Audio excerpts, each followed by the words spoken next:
on. All right. So this week's episode of This is Cannabis is, like we said, it's a bottle episode. We are going to be going to the mailbag. We have received some questions over the course of the show, some of which we have answered on email, but many of which we've been kind of waiting for this day to collect enough to do a show full of questions from our listeners. And so, first of all, we want to say thank you, listeners, for writing into us, mostly to Emma, about your questions. We are going to try to get to them. And so let's go to the listener mailbag. So first question is the harvest date indeed relevant for consumers? I think the harvest date is just another piece of data that a consumer can have, that a consumer should have access to. I think that there is incredibly fresh and wonderful flower that could have been harvested 9 months ago. Right. And there's on the kind of the opposite side, flower that maybe is not that fresh or is not that well stored, that's been harvested a month ago. Wasn't very well cured. Exactly. Yeah. Exactly. So the harvest date does not determine the quality, I would say, of the end product. Really more it's going to be about, of course, like how it was cultivated, how it was flushed if need be, how it was cured. Can we explain what that means? Yeah. So flushing is when you do use some more synthetic nutrients. Even if you're running any type of bottle nutrient line, you want to kind of give your plants a break at the end of their flowering cycle. So you don't want to give them nutrients so that way it can, quote unquote, flush it out of its tissues. So that way you're not ending up smoking any like synthetic fertilizers or anything residual like that. Exactly. Yeah. So exactly. we at Hi-Fi, I forget when I was learning how to grow back in the early days, I remember we used a real like kind of intense flush protocol. I don't remember what it was. I don't remember how to do it. Yeah. But I know we did it. Good. I mean, growers should do it so that way, again, they can ensure that there are no like nutrients in the building blocks of the tissues, the plant tissue. Right. Get all that stuff out. Exactly. And then there's the cure beyond that, and then how it is packaged. So that is really more important, how it's stored and packaged to prevent the degradation of cannabinoids, terpenes, etc. Right. What should we be looking for in terms of packaging? And I assume that question is like, are flimsy plastic bags, do they cut it, or how robust, or I don't know what, sophisticated perhaps a package is? And again, this person is writing in from Washington State, where everything has to be packaged, right? So that's probably I'd say the two most important things are airtight container. It needs to be airtight because oxygen does degrade cannabinoids, specifically THC. It also should be generally opaque, which I believe it has to be under regulations, preventing any photons of light from coming through, because light also will degrade cannabinoids. So those are the two most important things. I prefer flower that has not been packaged in like Mylar bags, because it can just get really squished very easily. So something in more like medicine bottle type container. Glass jar, exactly. Glass jar with maybe like a little like koozie or something around it, or even like an amber glass jar. There's a great company called Restash. Is the koozie to block the light? Yes. Okay. Yes, exactly. A great company called Restash that has jars that are airtight, child-proof, and also opaque for storing flower. What a boon to the glass jar industry the cannabis industry has been, right? I mean, I would say more so the plastics industry. True. I wish Kush bottle is like a multi-billion-dollar. Yeah. Packaging in general. Wow. The cannabis industry has really, really boosted up the packaging. It's kind of like iPhones, like in the sense of it really created the iPhone case industry. Yep. Yeah, the accessory industry, for sure. The add-ons that you have to have. The headphones and the chargers and all that different kind of stuff. Yeah. Cool. Next, keeping on the same question, should we avoid dispensaries that keep their packages or product out in the light versus in drawers? That's a good question. That is a good question. I would ask the dispensary if they have kind of separate display that they don't sell out of. So if they do put product out on display, and have it exposed to light, do they sell that product, or do they have backstock that they keep in drawers that is not exposed to light? I think that you can do both in that sense. In Washington, everything's packaged, right? And so as long as the flower is in an opaque container, not exposed to the light, then I mean, if that package is in the light, it should be fine.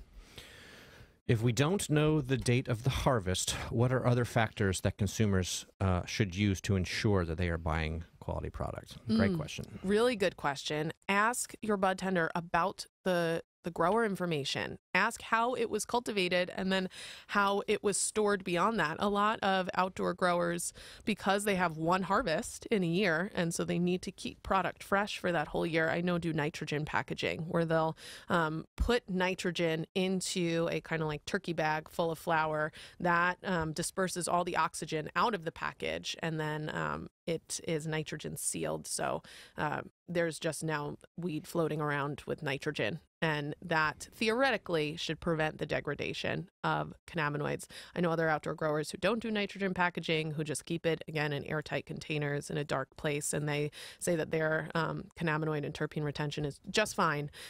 Really, to me, to ensure a quality product, it's all about how it was grown, how it was harvested, how it was cured, how it was stored. So just ask your bud tender if they know information about that grower, and if they don't, they should at least know the grower's name, and then you can do a quick Google search, find their website, find their contact information, and then get in touch with them yourselves. Yeah, cool.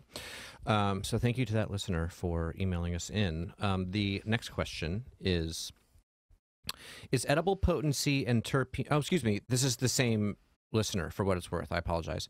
Is edible potency and terpene benefit impacted by having food in your stomach? When is it ideal to ingest an edible for maximum therapeutic benefit? For instance, I ingest a homemade 10-to-1 CBD oil so I don't have the benefit of feeling the effects and experimenting with timing relative to having a meal because it's all very mild. I guess what I'm asking is, other than potentially slowing down absorption and take time to effect, does taking an edible with other food diminish its potency or therapeutic benefit? Also really good question. Yeah, so indeed. When we talk about oral ingestion of cannabinoids, the cannabinoids and terpenes have relatively low bioavailability, meaning that a lot gets wasted out. A lot gets wasted out typically through first pass metabolism, which is through the liver. So anytime that we ingest something that is not water soluble, it goes through our liver, and the liver kind of wastes out a lot of things to help keep us safe. Right. The cannabinoids, CBD and THC, both get like really wasted out through the liver. CBD in particular, we know, interacts really strangely with a lot of liver enzymes, and so you end up really only getting a very small fraction of the cannabinoids after that first pass metabolism. Huh. There are a couple of ways to get around that. One is nanoencapsulation. So encapsulating your cannabinoids in these teeny tiny biodegradable polymers that have been freeze dried, so they're water soluble, and that makes your cannabinoids water soluble, and so you can bypass that first pass metabolism. Another way is emulsification. Emulsification is when you shoot the cannabinoids in a typically like lipid suspension, so like a fat, and you shoot them and they all disperse, and so you emulsify it, which also helps to improve absorption rates. When you eat additional... What does that final product look like, the emulsified? The emulsification, you know... It's a great Yola Tango song called Emulsified, by the way. Go ahead. So I'm reminded of. It can look like a few things depending on what type of product you're making. I mean, it can look like a beverage. So something like a soda, an infused soda, typically goes through an emulsification process, so you're not getting this like thick oil slick layer. So it's really any kind of beverage or even any type of oil, tincture, liquid suspension that is homogenized, where you don't see a separation between oil and then the water.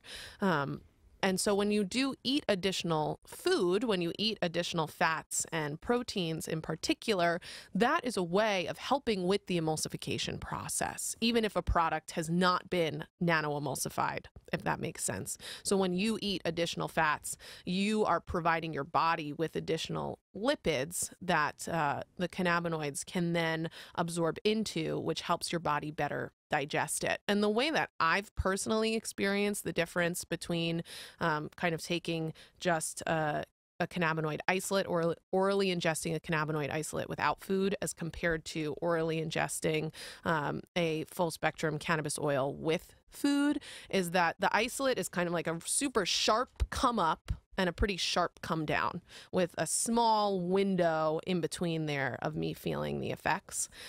It's not as pleasant to me as when I take something that's already been suspended in a lipid and also eats a little bit of additional fat, which could look like a little bit of avocado or something. That's more of a slow come up and then a nice plateau and then a slow come down as well. Sure. So I think it just improves digestion, Makes sense. absorption. It's like drinking. Exactly. Yeah. Exactly. You have a drink at a cocktail party before you've gotten any of the shrimp any of the crab puffs that are going around. Goes right to your head. Yep. And then you get a headache because it doesn't last very long. Exactly. Versus you got to go to the cocktail party with let's have a sandwich before we go, folks. All right? Exactly. That way Something in your stomach is always a good idea when ingesting potentially psychotropic substances. Yeah. All right. So great. So. All right, so our next question is a listener writing in asking, I want to learn more about dermal absorption of cannabis. So this is topical applications of cannabis, which we did talk about with Trista Okel in our Empower episode. And I will find out which episode that is while you're talking. Please continue. But to give a little bit of a summary about dermal absorption, so first we have our dermis layer, our skin, which is a really thick layer of tissue. We have our epidermis, which sits on top of our dermis, which is the very thin layer. But when you get into the dermis, it's quite thick. And so when we topically apply cannabinoids, they are relatively larger molecules.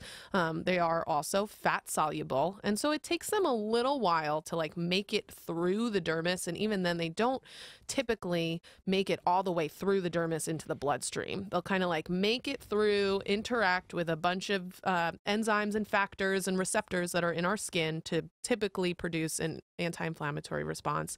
And then they'll kind of like sit at the bottom of the dermis in these vesicles. So in these storage units, these fatty storage units, and then just kind of like hang out there at the bottom of the dermis, again, helping to regulate inflammation and potentially pain, as well as the immune, like histamine responses.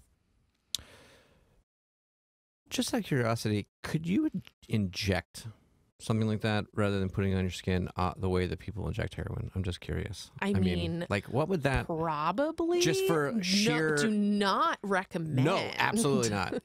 Let's cut this. Okay. All right, great. So next question is, would eating 11-hydroxy-THC expedite activation if consumed pre-digestion? Okay, so we're going to back it up a little bit. Let's back it up a little to bit. talk about THC and the different analogs of THC. So when we say THC, that's like an umbrella for a whole slew of compounds underneath.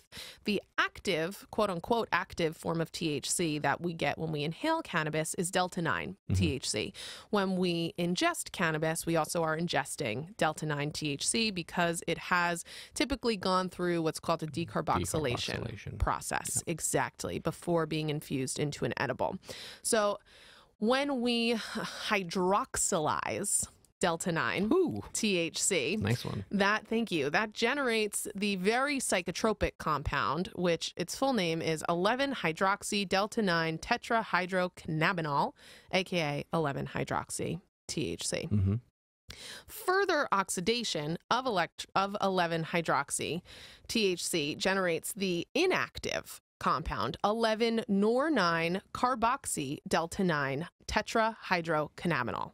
Wow. Yes. So that's kind of like the stages. Can you say that again for me? Yes. So So ready? Hydroxylation of delta-9 THC generates the incredibly psychotropic compound 11-hydroxy-delta-9 tetrahydrocannabinol, and further oxidation of that compound generates the inactive 11-nor-9 carboxy-delta-9 tetrahydrocannabinol. Wow, you heard it here first, folks.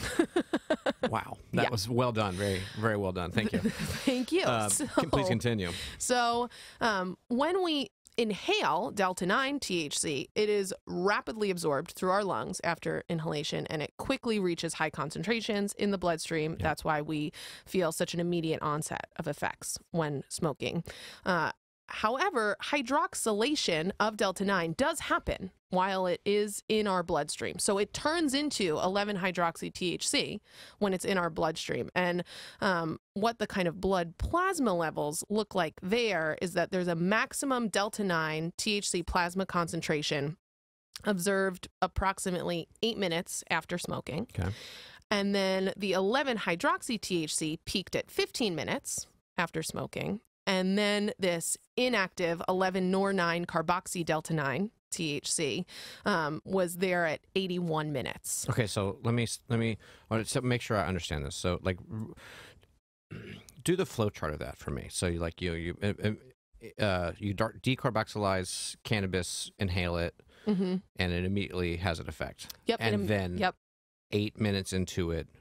What was it? 8 minutes into it, that delta-9 is at like maximum concentration. Right. So 8 minutes after smoking, delta-9 is at its max that it will be in your body. Right. Then about 15 minutes after smoking, you see a max in the 11-hydroxy. Now, what are the effects? Can you speak to what these effects are, or yes. how that? Yep. So 11-hydroxy-THC, it's a much smaller analog of delta-9. Therefore, it more easily, more efficiently passes through the blood-brain barrier. Yep. So when it's in our bloodstream, it has to go through the blood-brain barrier to get into our brain to bind to our receptors. 11-hydroxy does a better job at that than delta-9. Then once it's in our brain, 11-hydroxy also has a much easier time binding to our CB1 receptors, which cause that psychotropic high experience. Right. So you're continuing to like deepen or richen the experience. Yes. All right, right. And so 15 minutes after you smoke is the highest, theoretically, that you will be, because that delta-9 THC, a lot of it has hydroxylized into 11-hydroxy-THC, which is now floating around your brain, binding to those receptors really easily and creating that effect. And then about 81 minutes after you inhale, and of course this is all dependent on like depth of inhalation, the actual amount of THC percentage that you're consuming, all of that kind of stuff.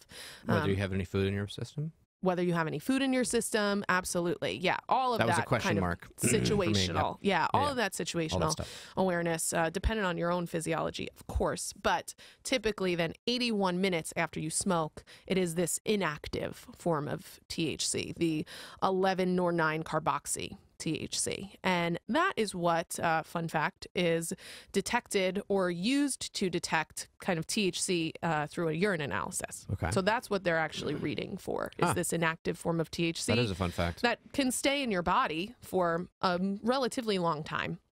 And so 81 minutes after you inhale, that's the peak of that inactive form. And so 81 minutes after you smoke, theoretically, you won't be that high anymore, because all of your THC has now further hydroxylized and then oxidized to get to this inactive compound. So that's with smoking. So that's what, And now when we talk about oral ingestion, because delta-9 goes through a process in the liver, right, it does turn into this 11-hydroxy-THC. And so when we look at that blood plasma reading of the THC levels after oral ingestion, you get a much higher reading of the 11-hydroxy-THC. And of course, the time is delayed. Right, the duration of... Exactly.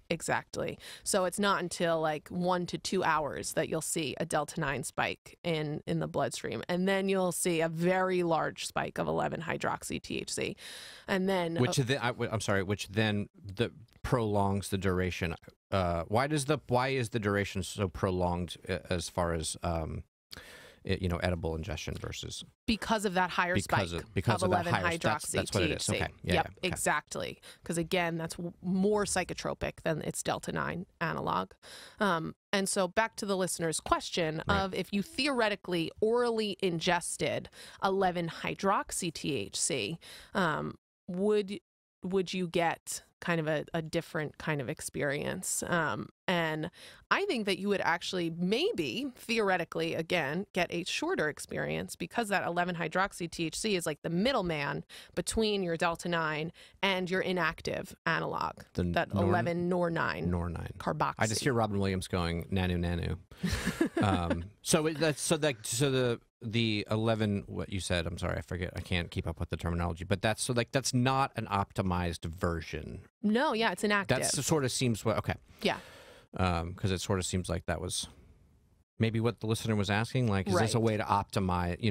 Yeah, not necessarily. Not necessarily. No, I would say that consuming with delta 9 allows you to, or starting with delta 9 allows you to have more of that 11 hydroxy. Where if you just started with 11 hydroxy, then it would just quicker turn into the inactive. And when I say inactive, I don't mean that it doesn't have any kind of physiological benefit. Right. I more mean that it's not going to be psychotropic. It's not going to give you that high experience. Cool. All right, let's go to a break there. You are listening to This Is Cannabis on XRAY FM.